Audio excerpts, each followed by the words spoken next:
नमस्कार दोस्तों, आइए नजर डालते हैं बिहार के हर जिला की बड़ी खबरों पे सिर्फ 5 मिनट में। इससे पहले वीडियो को लाइक करके चैनल को सब्सक्राइब जरूर कर लें। पटना सहित बिहार के 17 जिलों में मौसम विभाग ने गरज और वज्रपात की चेतावनी जारी की है। पूर्वानुमान के अनुसार इन इलाकों में आंशिक बादल छाए रहेंगे और कहीं कहीं हल्की बूंदाबांदी हो सकती है। हालांकि अगले कुछ दिनों में तापमान में कोई बड़ा बदलाव नहीं होगा। शुक्रवार को पटना का अधिकतम तापमान 35.4 डिग्री सेल्सियस और पूर्णिया का 37.4 डिग्री सेल्सियस दर्ज किया गया। इसी बीच प्रधानमंत्री नरेंद्र मोदी और मुख्यमंत्री नीतीश कुमार ने संयुक्त रूप से मुख्यमंत्री महिला रोजगार योजना की पहली किस्त जारी की। इसके तहत 75 लाख जीविका दीदियों के खातों में 7,500 करोड़ रुपए की राशि ट्रांसफर की गई है। सरकार का दावा है कि यह पहल ग्रामीण महिलाओं को आर्थिक रूप से सशक्त बनाने में मील का पत्थर साबित होगी। राजनीतिक मोर्चे पर बिहार विधानसभा चुनाव के मद्देनजर बीजेपी घुसपैठियों का मुद्दा जोर शोर से उठा रही है। हालांकि जेडीयू इस पर चुप्पी साधे हुए है और एलजेपी भी इस पर खुलकर कुछ नहीं कह रही। एनडीए के भीतर इस असहजता को लेकर सवाल उठने लगे हैं कि इसका चुनावी नतीजों पर क्या असर पड़ेगा।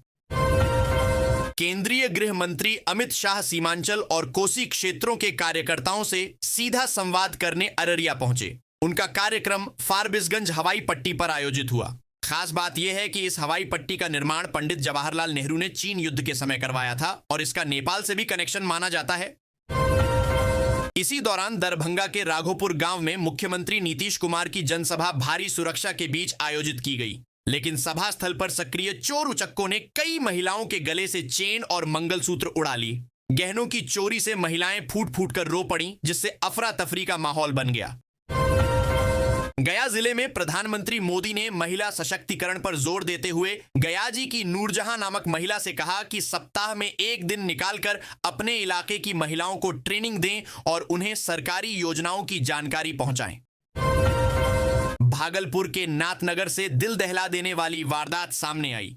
यहां पत्नी के अपने देवर से शादी कर लेने से गुस्साए पति ने ससुराल पहुंचकर खूनी खेल खेला। उसने अपनी सास पर चाकू से हमला कर बेरहमी से हत्या कर दी। इस घटना से पूरे इलाके में सनसनी फैल गई। अररिया जिले के जोगबनी में आई लव मोहम्मद नामक सोशल मीडिया पोस्ट पर की गई आपत्तिजनक टिप्पणी से तनाव फैल गया। अमित शाह के बिहार दौरे के बीच इस घटना ने प्रशासन की चिंता बढ़ा दी। रेलवे ने बिहार को बड़ी सौगात दी है। उत्तर बिहार से दक्षिण भारत और राजस्थान के लिए 2 नई अमृत भारत ट्रेनें शुरू की जा रही हैं। मुजफ्फरपुर हैदराबाद और दरभंगा अजमेर अमृत भारत एक्सप्रेस का उद्घाटन जल्द किया जाएगा। चुनावी आचार संहिता को सख्ती से लागू करने की तैयारी भी दिख रही है। विधानसभा चुनाव में महिलाओं के खिलाफ अभद्र टिप्पणी करने वालों पर राज्य महिला आयोग ने चेतावनी दी है कि ऐसे मामलों में तुरंत कार्रवाई की जाएगी। आयोग ने इस बाबत चुनाव आयोग को पत्र भी भेजा है। दरभंगा में एक विचित्र घटना ने सबको चौंका दिया। एक महिला को घायल अवस्था में अस्पताल लाया गया, जहां डॉक्टर ने उसे मृत घोषित कर दिया। परिजन जब शव को घर ले जा रहे थे तो दावा किया कि महिला अभी जिंदा है। दोबारा जांच करने पर डॉक्टर ने फिर से मृत घोषित किया। इससे गुस्साई भीड़ ने डॉक्टर की जमकर पिटाई कर दी। Indo Danish tool room Jamshedpur के tool room and training centre Patna में युवाओं के लिए 6 अक्टूबर से 4 नए कोर्स शुरू किए जा रहे हैं। 3 महीने की अवधि वाले इन कोर्सों को पास करने के बाद रोजगार के अवसर मिल सकते हैं। खास बात यह है कि इस दौरान रहने और खाने की पूरी व्यवस्था संस्थान की ओर से की जाएगी। पटना कमिश्नरी ने यात्रियों की सुरक्षा को ध्यान में रखते हुए एक बड़ा कदम उठाया है। अब शहर में चलने वाले सभी ऑटो और ई रिक्शा पर बारकोड लगाना अनिवार्य होगा। इस बारकोड को स्कैन करके वाहन और चालक की पूरी जानकारी हासिल की जा सकेगी। परिवहन विभाग ने परमिट के लिए ऑनलाइन आवेदन प्रणाली शुरू करने की तैयारी की है। इसके तहत वाहन मालिक अपने अपने जोन के अनुसार आवेदन कर सकेंगे। विधानसभा चुनाव के मद्देनजर कांग्रेस ने सत्तारूढ़ भाजपा जदयू गठबंधन पर सीधा हमला बोला है। कांग्रेस नेताओं का कहना है कि पिछले 20 सालों के शासन में महिलाओं के कल्याण पर गंभीरता से कोई काम नहीं हुआ। उनका आरोप है कि जब भाजपा जाति, धर्म और घुसपैठ जैसे मुद्दों पर वोट मांगने में नाकाम रही तो अब उसने वोट चोरी के नए हथकंडे अपनाने शुरू कर दिए हैं।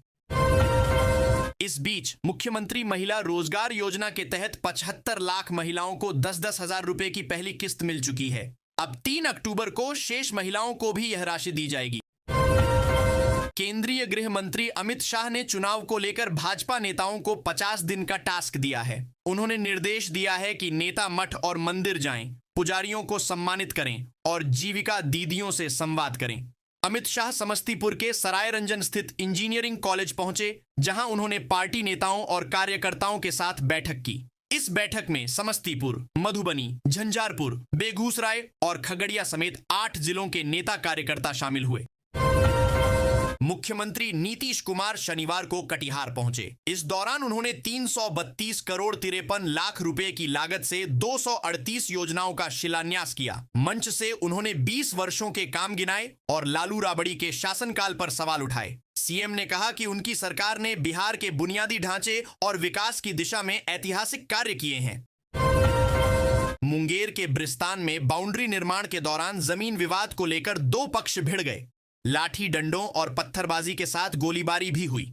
इस घटना में 19 साल का एक युवक गंभीर रूप से घायल हो गया। इलाके में तनाव बरकरार है और पुलिस ने अतिरिक्त बल तैनात किया है। बेगूसराय से चौंकाने वाला मामला सामने आया है। शादी के महज 4 महीने बाद पत्नी इंस्टाग्राम पर रील्स बनाते बनाते एक युवक से प्रेम में पड़ गई और पति को छोड़कर फरार हो गई। परिवारजन इस घटना से आहत हैं। स्वास्थ्य सेवाओं को सशक्त करने के लिए सहरसा जिला अस्पताल में एनबीईएमएस की स्वीकृति के बाद पीजी डिप्लोमा कोर्स शुरू होगा। 2018 से चली आ रही तैयारी अब रंग ला रही है। यह सहरसा को बिहार का 22वां जिला बनाएगा, जहां इस तरह की पढ़ाई होगी। बिहार में अब जल्द ही दूसरा ग्लास ब्रिज 98 करोड़ की लागत से तैयार होगा। यह पुल पर्यटन को नई उड़ान देगा और स्थानीय स्तर पर रोजगार व व्यापार को बढ़ावा देगा। कटिहार के दीपक, जो 2 सितंबर को राजस्थान ड्यूटी ज्वाइन करने गए थे, 25 सितंबर की रात अचानक हार्ट अटैक से चल बसे। ड्यूटी से महज आधे घंटे पहले उन्होंने फोन पर परिवार को सीने में दर्द की जानकारी दी थी। इस बार बिहार में दुर्गा पूजा को लेकर 16,000 से अधिक प्रतिमाएं स्थापित की जा रही हैं। सुरक्षा व्यवस्था में 24,000 से अधिक पुलिस बल तैनात किया गया है। सीमाओं पर निगरानी और सोशल मीडिया पर 24 घंटे मॉनिटरिंग होगी। अफवाह फैलाने वालों पर कड़ी कार्रवाई की जाएगी। बिहार में एक युवती जो 2 बार प्रेम के चक्कर में घर से भाग चुकी थी, इस बार रहस्यमय हालात में मृत मिली। सुई से जहर देकर हत्या की आशंका जताई जा रही है। युवती अविवाहित और गर्भवती थी, जिससे परिवार परेशान था। राजधानी पटना में गंगा नदी पर जल्द ही वाटर मेट्रो सेवा शुरू होने जा रही है।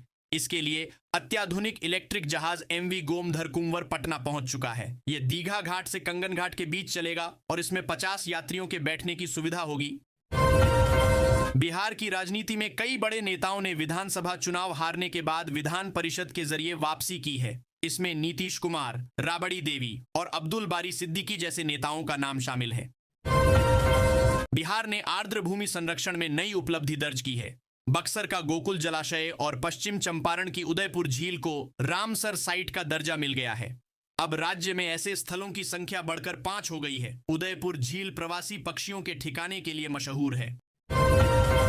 पटना में इन दिनों कंजंक्टिवाइटिस, गुलाबी आंख, तेजी से फैल रहा है। पीएमसीएच और आईजीआईएमएस जैसे अस्पतालों में मरीजों की संख्या 20% तक बढ़ गई है। डॉक्टरों ने लोगों को साफ सफाई रखने और लक्षण दिखने पर तुरंत इलाज कराने की सलाह दी है।